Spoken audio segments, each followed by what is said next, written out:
Olá, amigos! Obrigado por assistirem a esse vídeo. Obrigado por prestigiarem esse canal, eu agradeço. O que eu gostaria de fazer agora creio que é tempo de falar um pouco sobre por que o arrebatamento da igreja precisa acontecer antes que o período de 7 anos de tribulação comece. Se alguém vem no meu canal em qualquer período,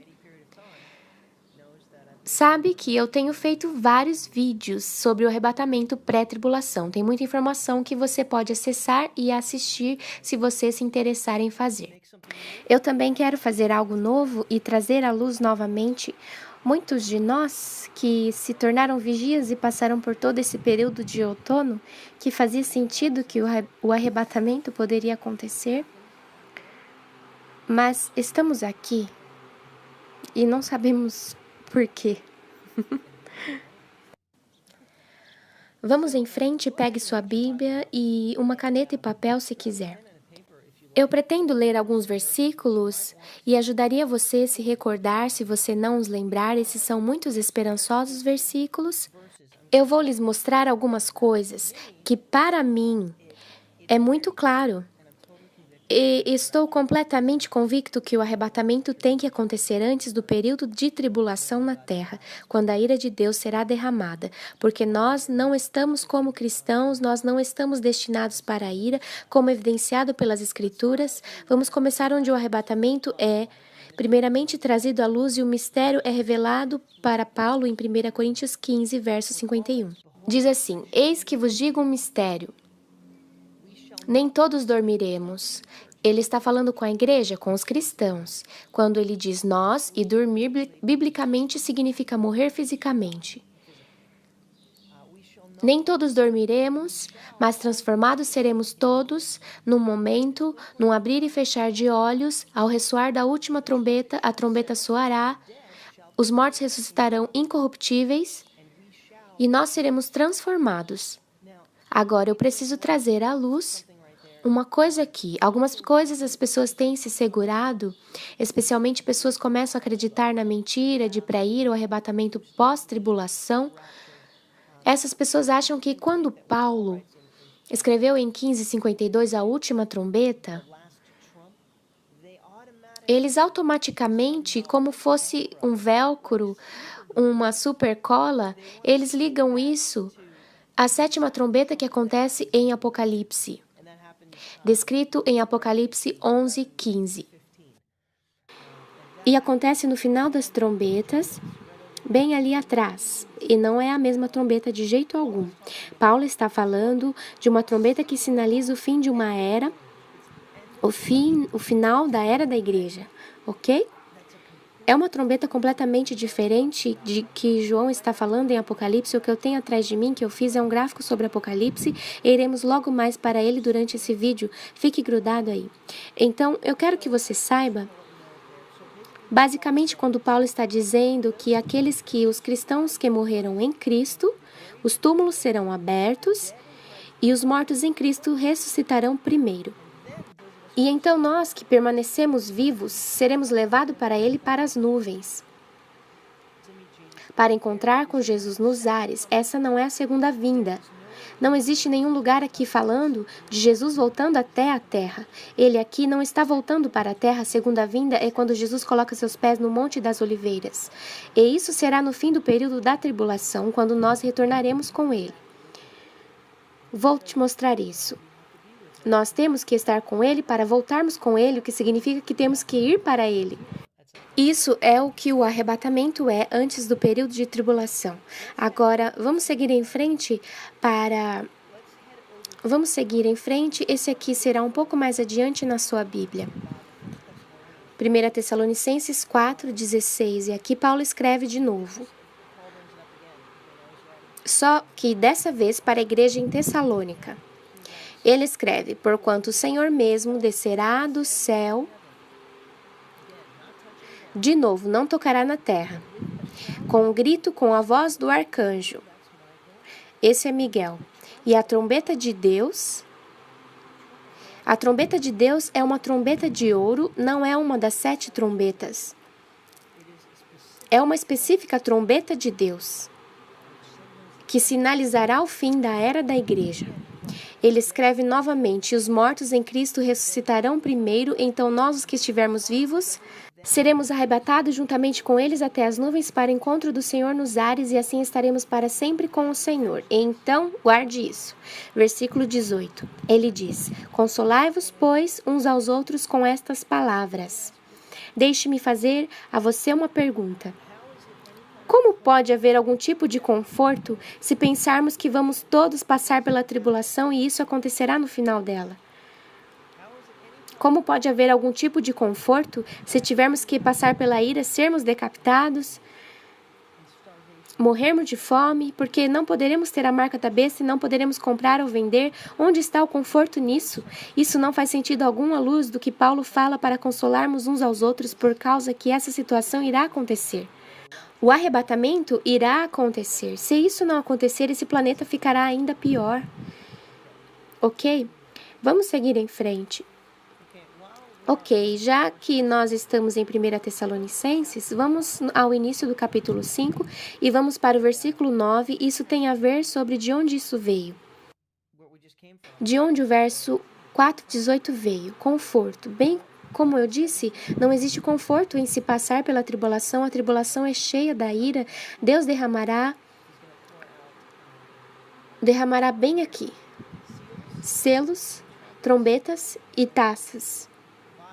E depois vamos até esse quadro logo mais. Deus derramará sua ira no período da tribulação. Ok? E se você perceber, não existe conforto nisso. Esse é meu ponto. Se você ler no capítulo 5, verso 9, Paulo diz: porque Deus não nos destinou para a ira, mas para alcançar a salvação mediante nosso Senhor, Jesus Cristo. Volte uma página ou duas no início do capítulo 1. Ele está falando com a igreja aqui e ele está dando alguns conselhos sobre se você voltar, você ir em 1:9. Ele está dando conselhos de se você voltar para Deus e deixar os ídolos para servir o verdadeiro e vivo Deus e esperar pelo seu Filho dos céus, a quem ele mesmo ressuscitou dos mortos, Jesus, que nos livrará da ira que virá. Ele está dizendo que Jesus é quem irá nos libertar. Precisamos de tempo para absorver isso, ver o desdobramento, deixar isso acontecer e esperar pelo arrebatamento. Paulo está dizendo algumas vezes aqui que nós não estamos destinados para a ira. Eis aqui algo maravilhoso que nosso Salvador, Ele mesmo, diz aos apóstolos em Lucas 21:36. Jesus está falando com eles sobre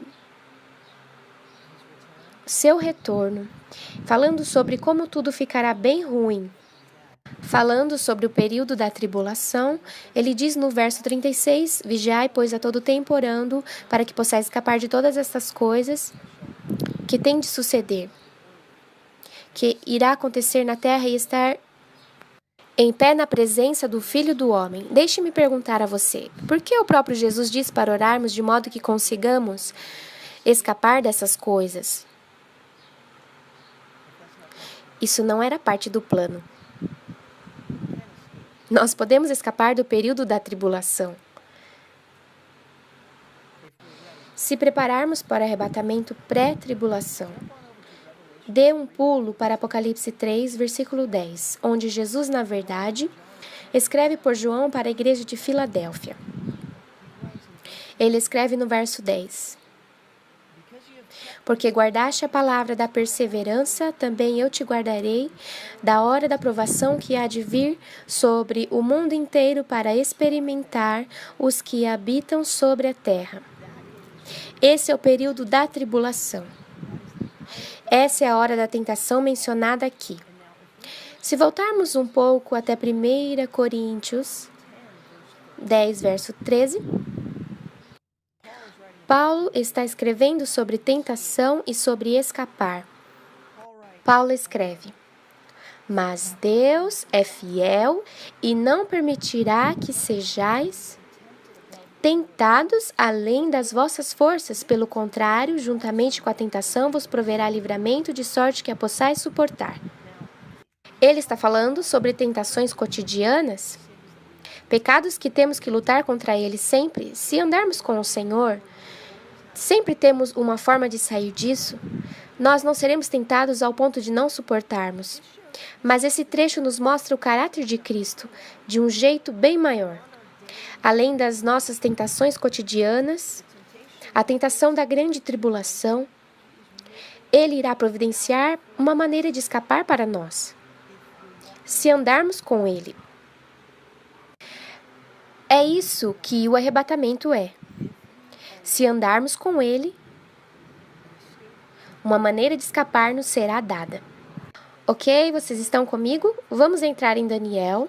Daniel 9:27, muito famoso, e fala sobre o anticristo que irá confirmar uma aliança, acordo, que é uma palavra bíblica. Estudiosos da Bíblia entendem isso como um acordo de paz no Oriente Médio e com o mundo em geral, então Israel se sentirá seguro. Esse é o início. Estudiosos da Bíblia acreditam que nesse ponto começará o início do período da tribulação. Isso é algo que tem que acontecer bem no início do período da tribulação, e a maior parte, a teoria do arrebatamento pré-tribulação, não acreditamos que estaremos aqui para ver isso. Algumas pessoas, deixe-me dizer isso, porque eu tenho conversado com algumas pessoas e quero deixar isso bem claro aqui em Daniel 9:25. Ele fala sobre um príncipe. Eu não quero entrar nas 7 semanas, mas eu quero que você saiba que o príncipe está com P maiúscula. É o Messias Jesus. Se você for próximo ao versículo 26, diz: o povo de um príncipe que há de vir destruirá a cidade. Aqui fala sobre a destruição, o templo que foi destruído, o último templo que foi destruído em 70 depois de Cristo. Mas observe que príncipe que há de vir está com P minúscula. Esse não é Jesus, ok? O povo do anticristo irá destruir a cidade, ok? Então entramos em Daniel 9:27, que diz: ele fará. Ele está falando desse príncipe com P minúsculo. O anticristo irá firmar uma aliança. Esse é um dos pontos que eu quero deixar claro. Para alguns que sabem do que eu estou falando, isso é irrelevante para os pontos do pré-tribulação. Mas eu estava discutindo com algumas pessoas e achei importante deixar isso claro. Então vamos para Sofonias 2 e eu vou te mostrar uma coisa. Essa aliança será como um decreto, será como uma lei. Uma lei internacional que não haverá guerra no Oriente Médio. O anticristo dirá: parem de lutar, porque ele irá querer que Israel reconstrua o terceiro templo, porque ele precisa entrar lá na metade da tribulação, quebrando o tratado de paz, quebrando a aliança, porque ele é um mentiroso, um enganador, e ele quebra suas promessas. Ele precisa que o templo seja reconstruído e ele está pronto para ser reconstruído. E lá não poderá ter lutas acontecendo. Ele não quer que nada aconteça no templo, que ele acredita que seja seu, e ele precisa que alguém o reconstrua para ele. Então, existe uma aliança, um decreto que foi feito.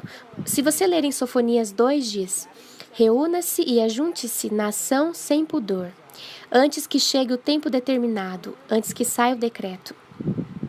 E aquele dia, esse reúna-se e ajunte-se,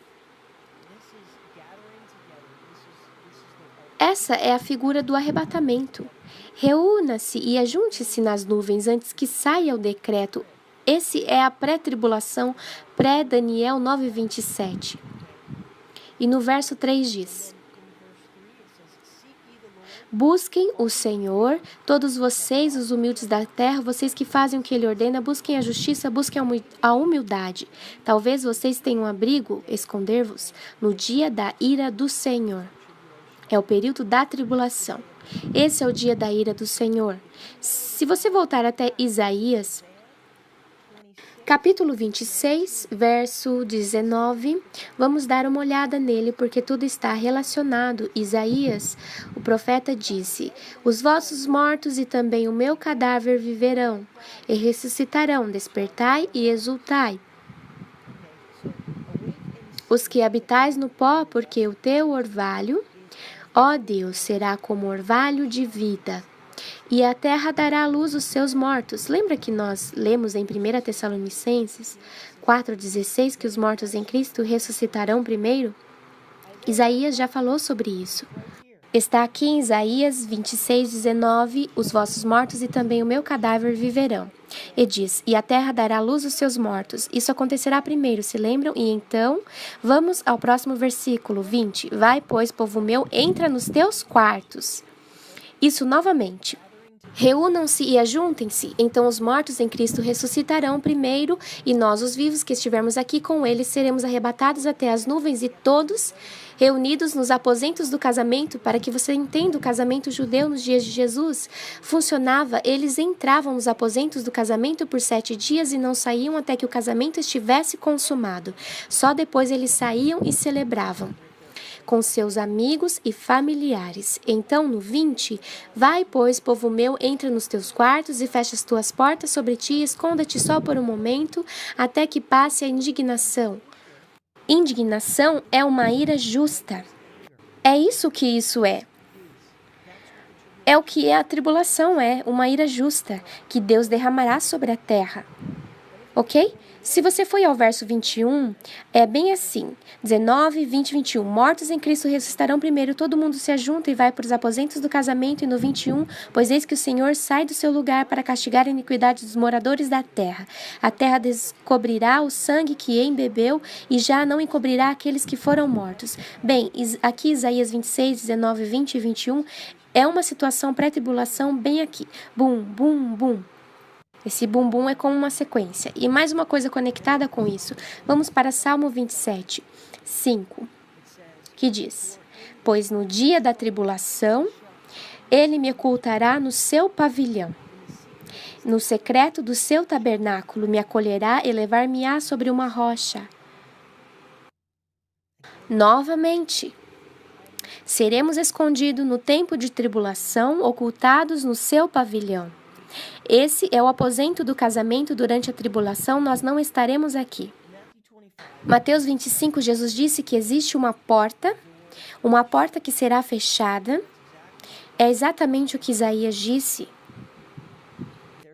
que existe uma porta que será fechada. Mateus 25, versículo 10. Mateus 25, 10, vocês conhecem a parábola das 10 virgens. E diz, e saindo elas para comprar, chegou o noivo, e as que estavam apercebidas entraram com ele para as bodas, e fechou-se a porta. É exatamente o que Isaías estava dizendo. 26, 20, ele diz, a porta será fechada, e entraram nos aposentos, e fechou-se a porta. Esse é o aposento do casamento, tudo isso é a mesma coisa narrada em diferentes formas por diferentes pessoas, inspirados pelo Espírito Santo. Bom, você está pronto para dar uma olhada no quadro do Apocalipse logo ali? Vamos lá? Ok, eu sei que estavam esperando por essa parte, pensando sobre o que se tratava atrás de mim. Bem, eu vou mostrar para vocês como o Apocalipse foi escrito em ordem cronológica. Eu já fiz em outros vídeos diferentes, mas é tempo de fazer isso de novo, porque muitas pessoas não viram isso ainda. A plataforma é Apocalipse. E eu vou te mostrar algumas coisas em Apocalipse 1. É como se fosse uma introdução do livro. O que acontece é... Jesus, ele mesmo se revela para João. E ele diz em 1,19: escreve, pois, as coisas que viste, e as que são e as que hão de acontecer depois destas. Então Jesus começa. Isso são letras vermelhas. Jesus começa a dizer para João escrever para essa e outras 7 diferentes igrejas, ok? Isso acontece em Apocalipse 2 e 3. Não entraremos em super detalhes, mas a igreja é mencionada entre o 1 e o 3, a igreja é mencionada 19 vezes e depois não é mencionada mais. E de repente para de falar sobre a igreja. Como que imediatamente, bem na sua cabeça, por que isso acontece? Porque não estamos aqui. Esse é o porquê. Porque o que acontece no 4 é que imediatamente... Bem, deixa eu ler isso para você. Depois dessas coisas... Isso é depois que João falou sobre Jesus. Nas letras vermelhas aqui. O que ele escreveu para todas as 7 igrejas, depois dessas coisas olhei, João disse, e eis não somente uma porta aberta no céu, já falamos sobre essa porta, certo? Uma porta aberta no céu, como também a primeira voz que ouvi, como de trombeta ao falar comigo, dizendo, sobe para aqui e te mostrarei o que deve acontecer depois destas coisas. Essa trombeta aqui é a mesma trombeta que Paulo estava falando, ok? Imediatamente João disse, eu me achei em espírito e eis armado no céu um trono, e no trono alguém sentado. Ao redor do trono há também 24 tronos. E assentados neles 24 anciãos vestidos de branco, em cujas cabeças estão coroas de ouro. Ok? O que acontece aqui é um cenário do arrebatamento. João, de repente, é arrebatado no espírito, como nós seremos. De qualquer forma, nossos corpos serão transformados. Seu corpo não foi transformado porque não era o tempo dele, mas será o nosso tempo quando o arrebatamento ocorrer. Mas ele foi arrebatado ao céu imediatamente, bem depois da era da igreja. Isso é o que o capítulo 1, 2 e 3 representam, a era da graça. Ele foi arrebatado para o céu. E ele estava bem aqui quando ele viu as coisas de lá, quando ele chegou ao céu, foi o que eu li. Ele viu 24 anciãos, sentados com coroas de ouro em suas cabeças e vestidos com perfeitas vestes brancas de linho. E sabemos que nos vestiremos de branco, pois seremos puros e teremos coroas quando chegar ao céu. Também, se formos ao capítulo 5... Algumas pessoas dizem, não é a igreja no céu. Bem, dê uma olhada nisso. Se você for no capítulo 5, verso 8, diz bem aqui. Diz assim, os 24 anciãos prostraram-se diante do Cordeiro, esse é Jesus com C maiúscula, tendo cada um deles uma harpa e taças de ouro cheias de incenso, que são as orações dos santos.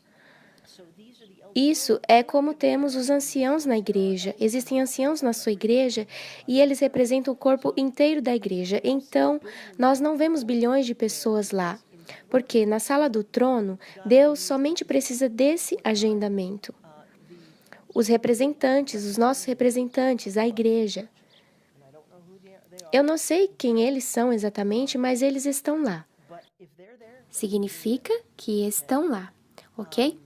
E entoavam um novo cântico, dizendo, digno és de tomar o livro e de lhe abrir-lhe os selos, porque foste morto e com teu sangue compraste para Deus os que procedem de toda tribo, língua, povo e nação. Então, algumas pessoas argumentam, não, os 24 anciãos são anjos ou algo assim. Não são, porque eles estão cantando uma canção dizendo que eles foram redimidos por Deus porque Jesus foi morto. E pelo seu sangue eles foram redimidos. É claro que uma vez foram humanos. E esses são os anciãos da igreja.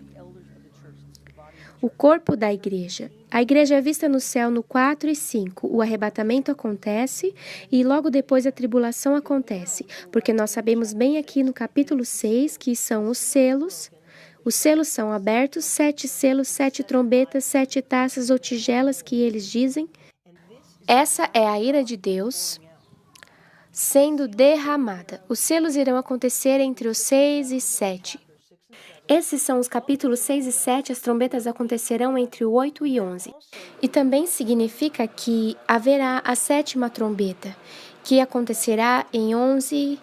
Verso 15 será soado e pós-tribulacionistas e mesotribulacionistas e pré-ira, todos eles colam sobremaneira nisso, como o que Paulo escreveu e não é verdade, completamente separadas, trombetas diferentes. Isso é o cumprimento da ira. Não é a trombeta que acontece bem aqui, que lemos no capítulo 4 de Apocalipse. A voz que soa como uma trombeta é exatamente o que Paulo escreve sobre, dizendo que escutaremos uma trombeta quando o arrebatamento acontecer. Ok, então esse é todo o período de tribulação aqui embaixo. As taças ou as tigelas de ira que acontecem aqui no 16 e depois então acontece no 19. Jesus retorna com seus santos, que somos nós. Estão vestidos de branco e temos coroas em nossas cabeças. Como pode Jesus voltar com seus santos? Se a priori teremos que estar com ele. Nesse tempo aqui, não tem lógica alguma. Como voltaremos com ele se alguns dizem que teremos que passar pela tribulação? Nós não podemos voltar.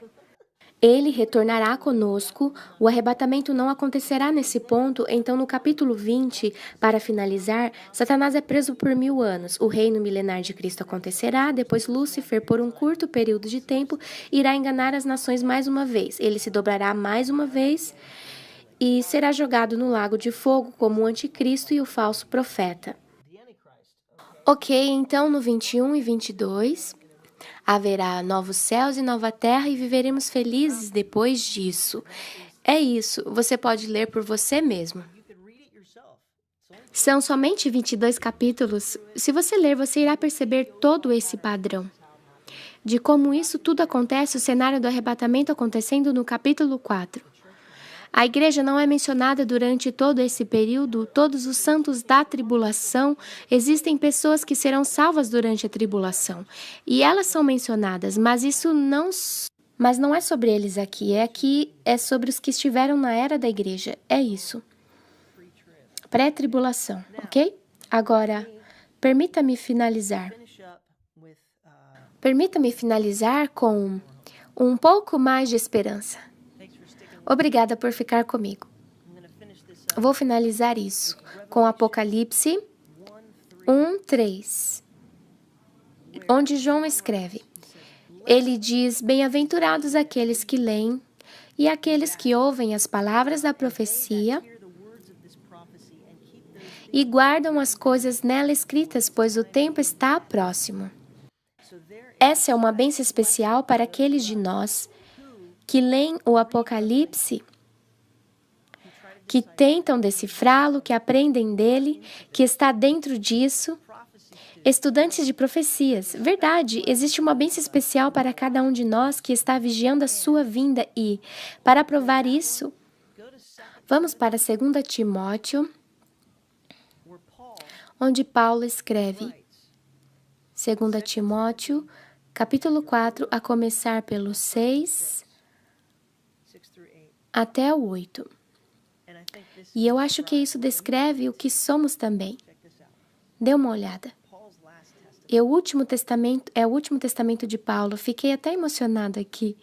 Então, quanto a mim, estou sendo já oferecido por libação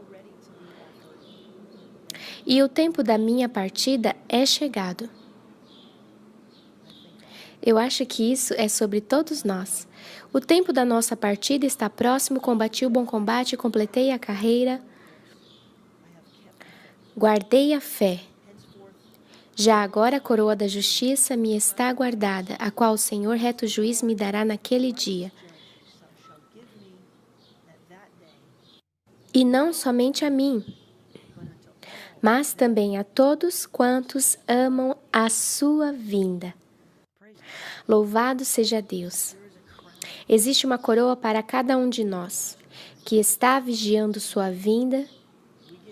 Ficamos ansiosos, ficamos pensando nesse ou naquele período, e podemos estar errados, mas está tudo certo. Sabe por quê? Porque somos noiva, esperando aqui, e vigiamos pela janela, pela cortina, procurando por ele, ficamos ansiosos e sabe de uma coisa? Isso faz ele feliz. Quando estamos animados, não estamos tranquilos comendo bombom sentados no sofá quando ele chegar em casa. Nós nos importamos, estamos desejosos, mal podemos esperar Jesus voltar para nos buscar. Que venha nos buscar, estamos animados e para isso existem bênçãos e coroas para nós e então mantenha fé, igreja, mantenha fé vigilantes. Deus abençoe vocês todos e eu espero ver vocês em breve. Obrigado por apoiar a mim e meu canal. Deus os abençoe.